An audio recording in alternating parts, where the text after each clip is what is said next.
Police found a college student eating a man's face on someone's driveway in Florida, and not even a taser nor canines could get him to stop. 19-year-old Austin Harif had been waking up in the middle of the night, knocking on his family's bedroom doors. That went on for weeks. In the middle of the night, he would just pace around the house, making sure the doors were locked and that his family was safe from the demons that were outside. Nothing seemed too off, at least not at first, to his parents. They thought that he was just on drugs, which they eventually asked him, but it turned out that he had just smoked some weed here and there, so nothing too crazy. So that didn't really make sense. But fast forward to a couple weeks later, Austin continued to spiral into even more disturbing behavior. On one occasion, he went to the beach with his little sister and some of their friends. And mind you, remember, they're in Florida, and this is in the summertime, so it's scorching hot. But for some reason, Austin went out wearing a thick football jersey that was like long sleeve style, and with sweatpants and some wristbands. His friends gave him a hard time about it. They were like, bruh, are you crazy? Like, what are you even doing? Which triggered Austin to lash back at them. And he told them, he said, if you ever call me crazy again, I'll fucking kill you. Then Austin's sister obviously felt the need to calm him down. She was like, whoa, hey, like, it's all right. We're just messing with you. Then Austin's response to his sister was, hey, did you know that I am half horse and half human? And after that, his sister didn't really know what to say. Then later on that day, Austin,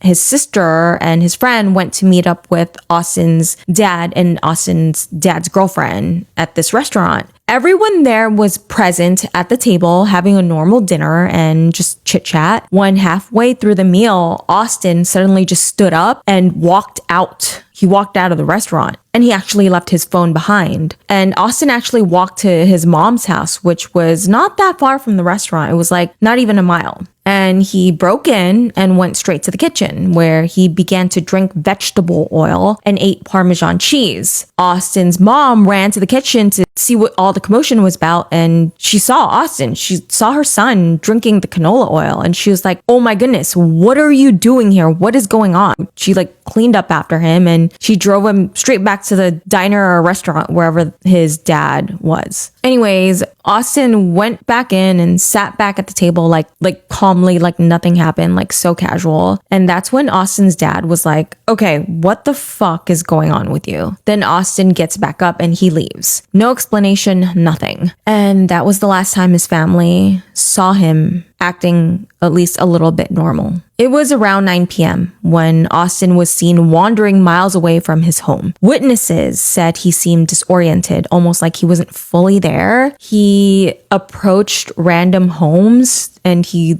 tried to open doors. This was like from witnesses and surveillance cameras. At one point, he even attempted to drink cooking oil from someone's garage. Then sometime after 10 p.m., he walked up to the home of 59-year-old John Stevens and his wife, Michelle. They were sitting in their garage. Austin appeared out of nowhere and started to attack both of them. Austin began beating them, sometimes with just his hands and sometimes with this pocket knife that he found somewhere. Michelle gave out the most blood-curdling scream, which prompted one of their neighbors, Jeff, to run to their garage to see what was happening. Jeff was obviously not prepared for that. He tried to fight Austin off of Michelle, which made Austin lunge back at him. Austin was then overpowered by Jeff at some point, but that was when Jeff noticed that there was blood trickling down his face. And it turned out that Austin actually was beating Jeff up with the pocket knife the whole time. And concerned for his life, as anyone would, Jeff ran back to his house to call 911, also in hopes to distract Austin from beating on Michelle and John. Jeff alerted police, and when police arrived, they found Austin on top of John Stevens, growling, making guttural noises, and biting into John's face, ripping off his cheek and eating it. Officers ordered him to stop, and Austin did not respond. So they tasered him, but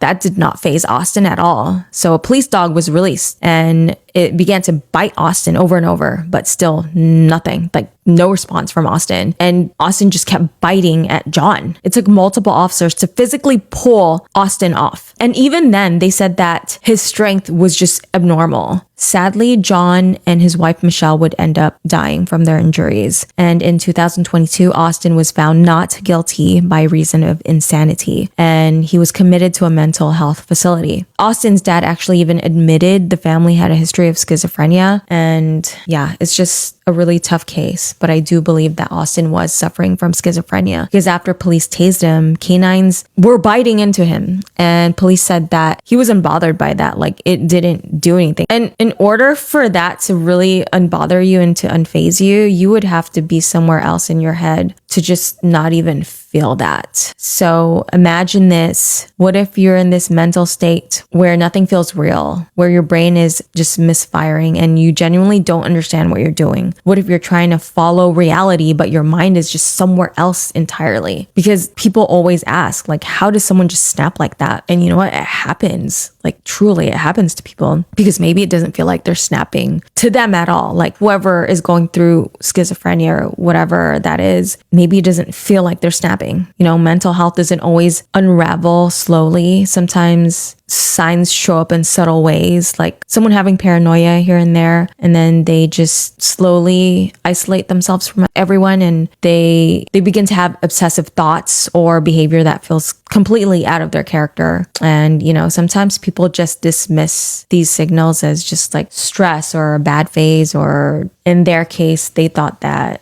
Austin was on drugs. But it's really important to be aware of these patterns in people. And if someone you know starts changing fast, you need to check in and involve the whole family. Don't hesitate. Don't wait to seek for help, whether it's a therapist or a doctor or urgent care if things escalate. And if you ever feel like someone might be a danger to themselves or others, you need to act on that. Rest in peace, John and Michelle. So what do you guys think this really was? Do you think it was a psychotic break or something that we still don't understand? Stay safe out there.